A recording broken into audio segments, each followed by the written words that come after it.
4 Messerschmitts close in from 6 o'clock. The bomber's tail gunner is dead. The intercom crackles with static and panic.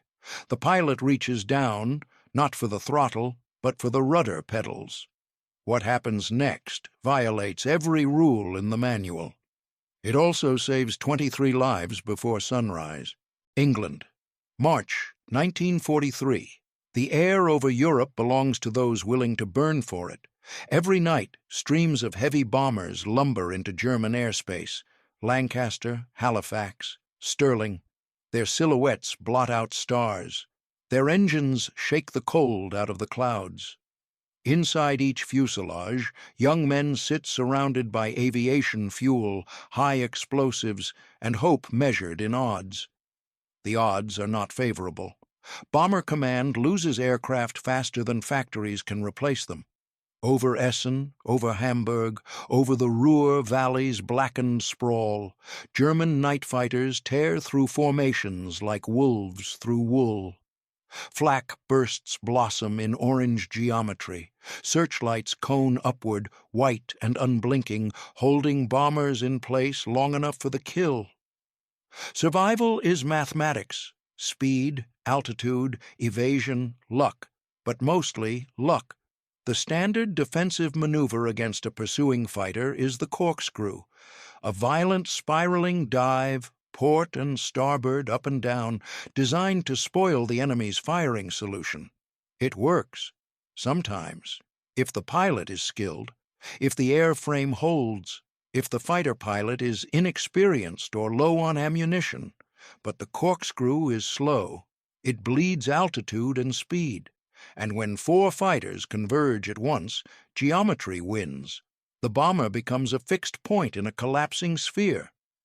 Cannon shells walk up the fuselage. Fire blooms in the wing roots. The aircraft breaks apart over farmland that will forget its name by morning. This is the problem no tactician has solved. How do you survive what you cannot outrun, outclimb, or outgun? Most crews don't ask the question. They follow the manual, trust their training, and die in alphabetical order by squadron. But there is a pilot, a quiet one, a man who flew crop dusters over Canadian wheat fields before the war taught him to fly bombers over burning cities. His name is Charlie Foster. He does not believe the manual is scripture. If you want more such stories, like and subscribe so these lives aren't forgotten. Charlie Foster grew up in Saskatchewan, where the horizon is a straight line and the wind never stops. He learned to fly in 1936, barnstorming county fairs and dusting fields for farmers who paid in fuel and meals. The aircraft were light, fragile, temperamental, fabric and wood and wire. They required feel, not force. You flew them with your fingertips and the seat of your pants. You learned the edge of a stall not from instruments, but from the shudder in the airframe and the whisper of wind through the struts. Foster was good at it. Not flashy, just precise. He could drop a biplane into a pasture shorter than a tennis court. He could hold altitude in a crosswind without glancing at the altimeter. He understood something many trained pilots never grasp. An aircraft is not a machine you command. It is a system you negotiate. When war came, the Royal Canadian Air Force sent him to bombing school. They put him in the left seat of a twin-engine Anson, then a Wellington, then finally a Halifax. Heavy, stable, reliable, built to carry 7 men and 4 tons of bombs into the heart of the Reich and, with luck, bring them home. Foster adapted. But he did not forget the lessons of the biplane. While other pilots learned to trust instruments and protocols, Foster still felt the aircraft through his hands and feet.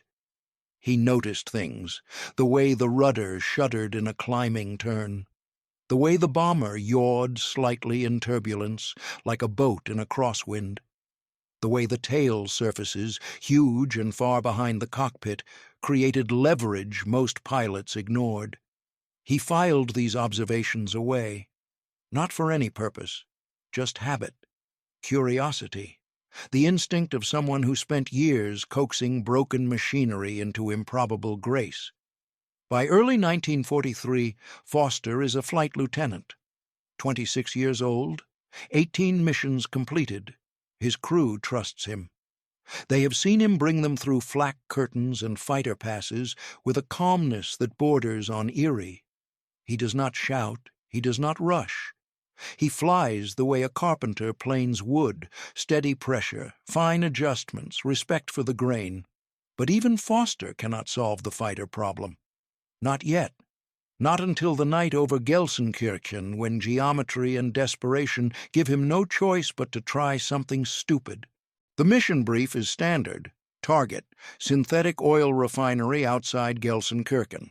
Load: incendiaries and high explosive. Expected resistance: heavy flak, moderate fighter activity. Expected losses: 12 to 15%. Foster's Halifax, call sign Baker 2, takes off just after midnight. The sky is clear. The moon is a sliver. Good for concealment, bad for navigation. The stream climbs over the North Sea, crosses the Dutch coast, and turns southeast into the blackness over Germany. They reach the target at 0147 hours. The city below is a grid of fire. Pathfinders have marked the refinery with green flares. The first wave has already dropped. Smoke rises in columns thick enough to buffet the bombers overhead. Foster steadies Baker 2 on the bombing run. Straight and level. The bomb aimer counts down. The aircraft lurches as the payload falls away. Then the searchlights find them. 3 beams converge, locking Baker 2 in a cone of white light. Instantly, flak erupts around them, black puffs stitched with orange cores. Shrapnel pings off the fuselage. Foster banks hard, diving out of the cone, but the damage is done. The lights have painted them. And somewhere above, the night fighters are watching. The first attacker comes in from above and behind. A Messerschmitts Bf-110, twin-engine, heavy cannon in the nose. The tail gunner calls it out, traverses his turret, fires a burst. Tracers arc into the dark. The fighter breaks off, circles, repositions, then 3 more appear. Single-engine Bf-109s, fast and nimble, they orbit the bomber like sharks around a wounded seal, waiting for the geometry to align. Foster tries the corkscrew. He throws the Halifax into a diving turn, port side, then starboard, climbing again, rolling the wings to spoil their aim. It works for the first pass. Cannon fire streams past the canopy, missing by meters. But the fighters do not disengage. They reposition, patient, coordinated.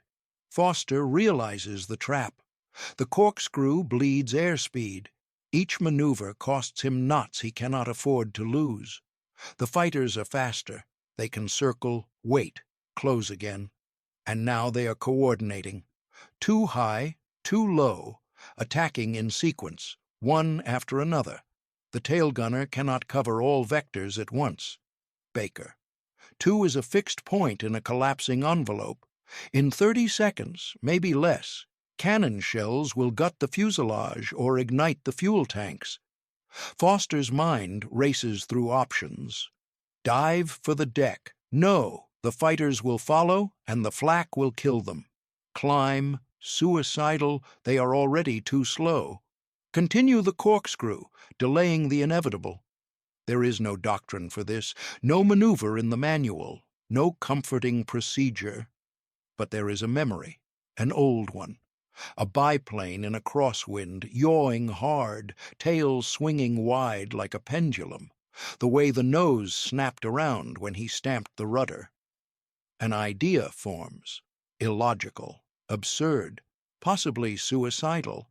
But geometry is geometry, and desperation is its own kind of clarity. Foster makes a decision no instructor would approve. He tells the crew to brace. He does not explain.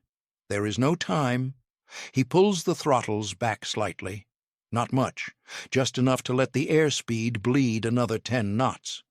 The Halifax slows, wallowing in the thin air. The flight engineer glances at him, confused. Slower means easier to hit. Slower means death. Foster ignores him. He grips the control column with his left hand. His right hand stays on the throttles. Both feet rest on the rudder pedals, waiting. The first fighter lines up astern, 400 yards back, closing. The tail gunner fires. Tracers stream out. The fighter does not break. It knows the bomber is dying. It can afford patience. 300 yards. 200. Foster watches the moonlight glint off the fighter's cowling. He counts seconds. He feels the bomber's weight, the sluggish response of the controls, the mushy feedback through the yoke. 100 yards. Then he stamps the left rudder pedal to the floor. The Halifax's nose does not turn. The wings do not bank. Instead, the entire fuselage yaws violently sideways. The tail swings out like a barn door in a gale. The bomber skids through the air. Tail first, a maneuver no heavy aircraft is supposed to perform. For exactly 2 seconds, the fighter pilot sees not the bomber's tail, but its entire broadside. A wall of metal filling his windscreen. He yanks the stick, diving away, overshooting wildly, his firing solution obliterated. Foster releases the rudder. The bomber shudders, swings back, stabilizes. Airspeed bleeds dangerously low. The stall warning rattles. But they are still flying, and the fighter is gone. The second attacker comes in immediately. Foster waits, counts, then stamps the right rudder. The tail whips the opposite direction. Again the fighter overshoots, unable to track the sudden lateral displacement. Again, Baker 2 survives.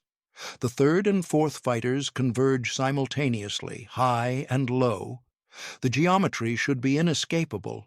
Foster uses both rudders in sequence. Left, hard, right, harder. The bomber fishtails through the sky like a drunk driver on ice. The fighters, confused, unable to predict the skid, break off. One passes so close the tail gunner sees the pilot's face, white and startled behind his oxygen mask. Silence. The night is empty again. Baker 2 limbs westward, alone, battered, still burning fuel. The crew says nothing. They do not understand what just happened. Only that they are alive. Foster's hands are steady on the yoke. His heartbeat is slow. He has just broken every rule of bomber doctrine. He has turned a 30-ton aircraft into a crop duster. And it worked. Foster does not report the maneuver, not officially. The post-mission debrief is standard. Flak moderate. Fighters engaged. Evasive action successful. Crew uninjured. Aircraft damaged but flyable. But word spreads. Crews talk. Especially when a bomber comes home that should not have. Other pilots ask questions. Foster explains, carefully, using his hands to sketch the geometry. Most shake their heads. It sounds insane. A heavy bomber does not yaw like a crop duster. The airframe is not designed for it. The rudder authority is insufficient. The risk of a flat spin, of overstressing the tail assembly, of losing control entirely, unacceptable. Foster shrugs.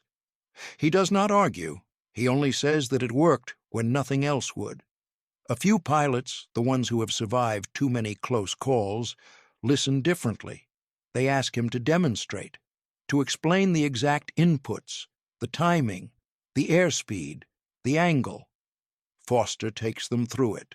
It is not a maneuver you can practice safely, not in a bomber, not over England. The margins are too narrow, the consequences of error too absolute. But the logic is sound.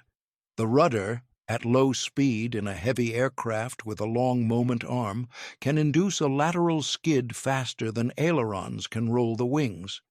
The fighter pilot, tracking the bomber's tail, suddenly sees the entire fuselage broadsiding across his gun sight. His brain cannot process it in time, Muscle memory takes over. He pulls away to avoid collision. It is not about outrunning the fighter.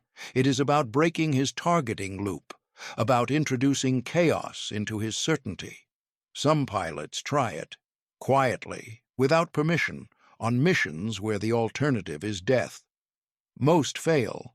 The timing is too precise, the airspeed too critical. A few succeed, and survive. By summer, the maneuver has a name, not an official one. The ground crews call it Foster's Fishtail.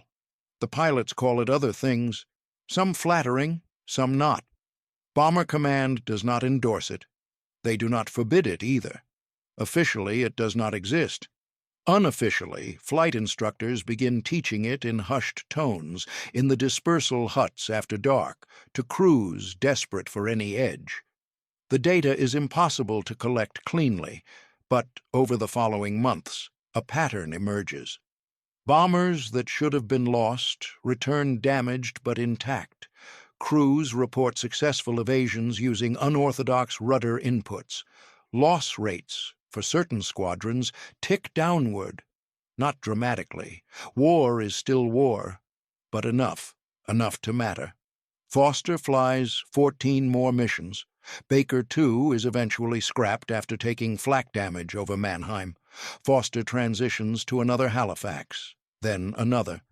He uses the Fishtail twice more. Both times, it saves his crew. On his 33rd mission, October 1943, his aircraft is hit by flak over Kassel. The port wing catches fire. Foster holds the bomber steady long enough for the crew to bail out. 6 men escape. Foster and the flight engineer stay too long, fighting the controls, trying to keep the nose up. The Halifax rolls inverted at 800 feet. There is no time. The wreckage is found in a farmer's field. 2 bodies, 7 empty parachute harnesses. Foster is 26 years old. The war continues without him. The bombers keep flying. The losses continue. But the Fishtail persists, passed down like folklore, from veteran crews to replacements, from squadron to squadron. It is never standardized, never drilled in training. The RAF does not revise its manuals to include it. But pilots know, and when the geometry collapses and the fighters close in and the odds become arithmetic, some remember the crop duster from Saskatchewan who broke the rules because the rules were killing him. Post-war analysis is fragmentary. Bomber Command's records are incomplete. Many mission reports are lost or destroyed, but scattered accounts survive. A navigator's diary, a gunner's letter home, a squadron intelligence officer's marginal note. One entry, dated July 1943, describes a Halifax evading 4 fighters over the Ruhr using violent rudder application inconsistent with standard doctrine. The bomber returned. The crew survived. Another, from September, records a similar event. A Lancaster, cornered by 3 FW-190s, skidded laterally in a manner suggesting control malfunction. The fighters broke off. The bomber completed its mission. These are not isolated incidents. They are echoes, ripples spreading outward from a single act of improvisation over Gelsenkirchen. Historians, decades later, estimate that rudder-based evasion techniques may have contributed to the survival of dozens, possibly hundreds, of bomber crews. The numbers are small in the context of a war that consumed millions. But to the men in those aircraft, the math is absolute. Alive or dead, home or missing. Foster's name does not appear in official histories. There is no medal, no commendation. His personnel file lists him as killed in action, October 1943, over Kassel. Circumstances: aircraft lost to enemy action. Next of kin notified. But in certain circles, among aging veterans and aviation historians, the story endures. The stupid rudder trick, the fishtail, the thing you did when doctrine failed and geometry turned against you. It is remembered not because it was elegant, but because it was true. There is a photograph, black and white, edges worn. It shows a young man in a flight suit standing in front of a Halifax bomber. He is not smiling. His hands rest in his pockets. Behind him, the ground crew is visible, blurred, working on the starboard engine. The photo was taken in May 1943, 2 months after Gelsenkirchen, 5 months before Kassel. Foster's expression is calm, not proud, not haunted, just present, the face of someone who has seen the edge and stepped back, knowing he will have to step forward again. After the war, one of Foster's crew, his navigator, who bailed out over Kassel and spent the rest of the war in a POW camp, returns to Saskatchewan. He visits Foster's family. He tells them what happened, not the official version, the real one.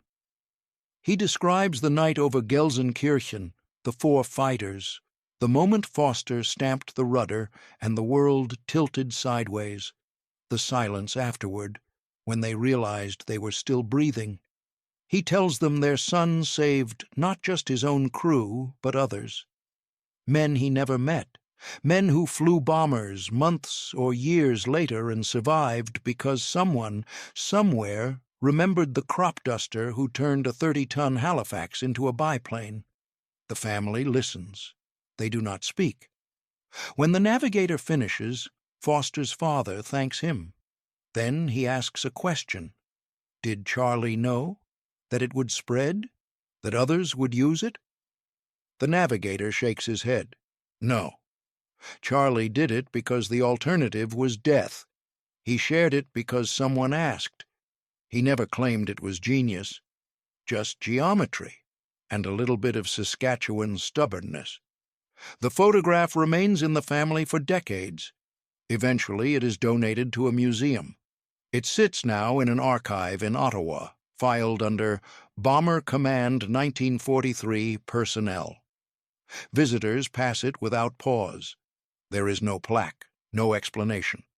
Just a young man in a flight suit standing in front of an aircraft that no longer exists, commemorating a moment no camera captured. But the moment was real, and it mattered.